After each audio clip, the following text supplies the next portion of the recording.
Edward, you have a really cool story. You worked at a job, saw a problem, said, heck, I think I could create a solution for it. So I previously worked at ActualHub Networks, spent 8 years building a variety of network detection modules that can identify suspicious activities on the network. Most security alerts generated by the product I built and poured my heart and souls into were not being paid attention to. Hey, I did all this work. How come no one's paying attention to it? Yeah. Your first reaction was, I need to create a business. The reality is there is far more security alerts than the number of hours in the day for most analysts.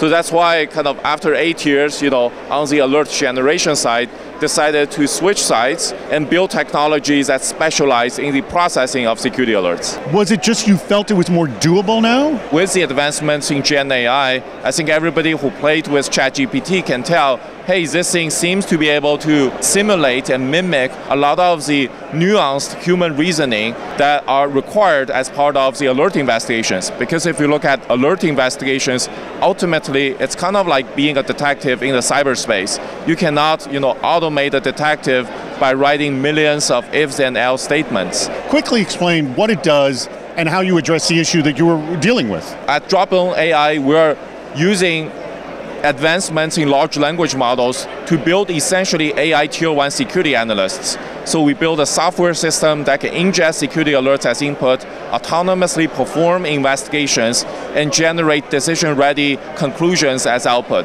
So the idea is we can offload Tier 1 alert investigations from the security teams so they can focus on only the real threats, the Tier 2 and Tier 3 work, as well as other critical projects that truly require human-level intelligence. What, from your viewpoint, is your product doing that would have solved the problem you had back then? And what are you hearing from your customers of, now we are looking at alerts that we never looked at before? Essentially, because Dropzone is automating, the 30 to 40 minutes of manual pivoting across different tools, we're able to allow a small team of analysts to look at far more alerts than they are previously able to. For some of our early adopters, they have relatively small security teams, oftentimes only 2 people doing everything in security plus infrastructure. And with the augmentation of our AI analysts, they are able to operate as if they have essentially like 6 people or 8 people SOC. What did your customers tell you that you didn't realize? After working with our design partners, we realized the importance of embedding our technology into our workflow to the point that our technology might seem invisible. As long as we are providing the analytics and the investigation outcomes to our early adopters and users, it kind of doesn't really actually matter if they are staring at our product and our UI 24/7.